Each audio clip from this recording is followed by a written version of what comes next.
Hey Jack, the new friend. Chapter 1. This is Jack. Today Jack is in a grouchy mood. His best friend Billy is away and he has no one to play with. Grouchy mood, grumpy face, fed up and no one to play with. Cheer up, Jack, says his dad. Why don't we play soccer in the park? All right, says Jack grumpily. Jack's dad isn't very good at soccer, but he is better than no one. Jack and his dad kick the ball around the oval. Soon it's time to go home for dinner. Jack and his dad walk back to their house.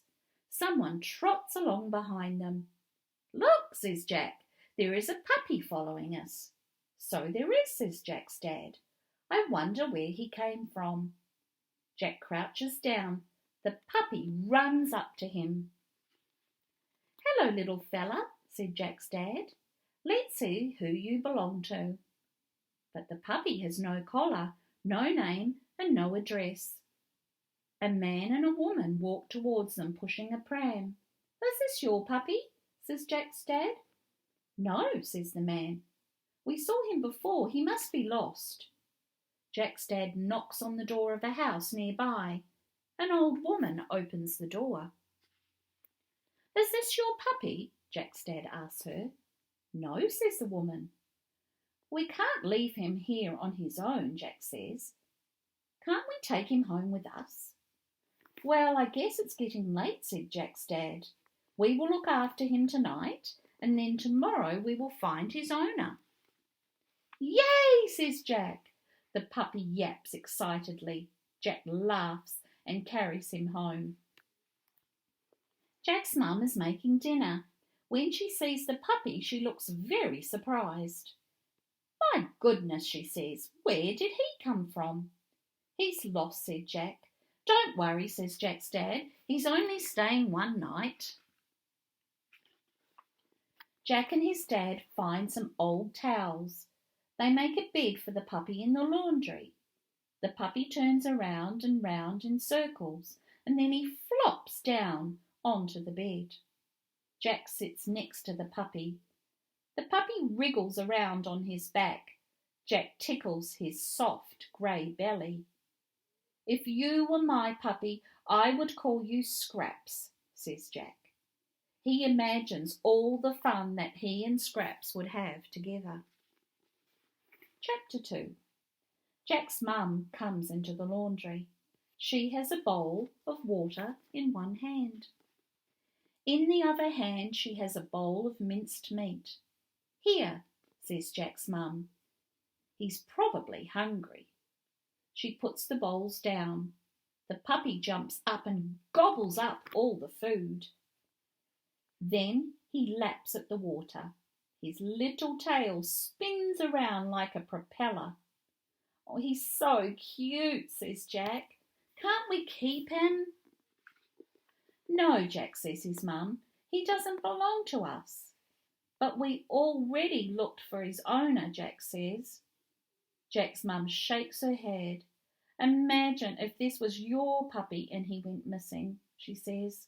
Wouldn't you be sad? Jack sighs unhappily. He knows his mum is right. It's time for dinner now, Jack's mum says. Wash your hands before you come to the table. After dinner, Jack goes to say good night to the puppy. He is curled up on his bed snoring. His furry little tummy moves up and down. Good night, Scraps, whispers Jack. Jack's dad tucks him into bed.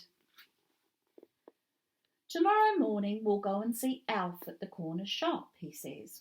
He might know who the puppy belongs to. All right, says Jack glumly. But if we can't find the owner, can we keep him, please? We'll see, says Jack's dad, smiling. We'll see. Jack lies awake thinking about the puppy. He thinks about his sweet little face and his waggy tail. Just then Jack hears the puppy whimpering in the laundry. Jack creeps out of bed. His parents' bedroom door is closed. He tippy-toes downstairs to check on the puppy. "Hey, Scraps," Jack whispers as he opens the laundry door. "What's the matter?" The puppy yaps happily. "Shh," says Jack. "Mum and Dad will hear you." He quickly closes the door. Jack pats the puppy. Scraps wriggles and jumps around. Jack giggles. "That's enough," he says. "It's time for sleep." Jack lies down on the towels. He closes his eyes and pretends to sleep. Soon the puppy snuggles down next to him.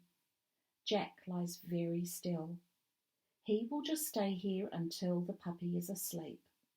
Suddenly Jack hears a voice calling him. "Jack," his dad says. "What are you doing here?" Jack can't believe it. It's morning. Chapter 3. Jack blinks. I just came to check on Scraps. I mean the puppy," he says. "I must have fallen asleep." Jack's dad shakes his head and chuckles. "You'd better go and get dressed before Mum sees you." The puppy jumps up and down. Jack picks him up and gives him a cuddle. "I'll come back when I'm dressed," he says. "Then we'll go and visit Alf," Jack's dad says, to see if he knows who the puppy belongs to. After breakfast, Jack and his dad walk to Alf's corner shop. Jack carries the puppy in his arms. When they open the shop door, a bell jingles. Alf comes out of the room at the back. "Oh, there you are, you little scamp," Alf says when he sees the puppy. "I was wondering where you'd got to." Jack gasps. "You mean he's your puppy?" "Yep," says Alf. "Thanks for bringing him back." He holds out his hands towards the puppy. Jack looks down at the puppy in his arms. He can't believe Scraps belongs to Alf. Already he feels like Jack's puppy. "Goodbye, Scraps," Jack whispers sadly. The puppy licks Jack's cheek. Jack hands the puppy to Alf. Now Jack just wants to leave the shop as quickly as he can. Tears sting his eyes.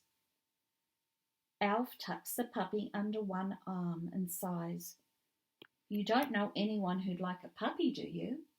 Come look at this." Alf pushes open the door to the back room.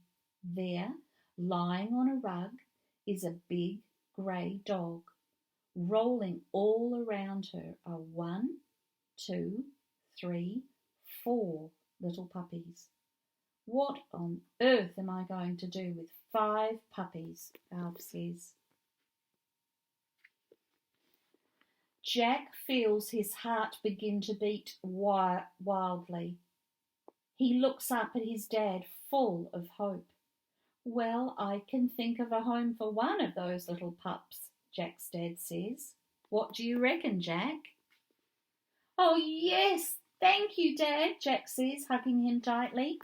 Scraps yaps happily. "But no more sleeping in the laundry, okay?" his dad adds. Jack grins and shakes his head. He feels like the luckiest boy alive.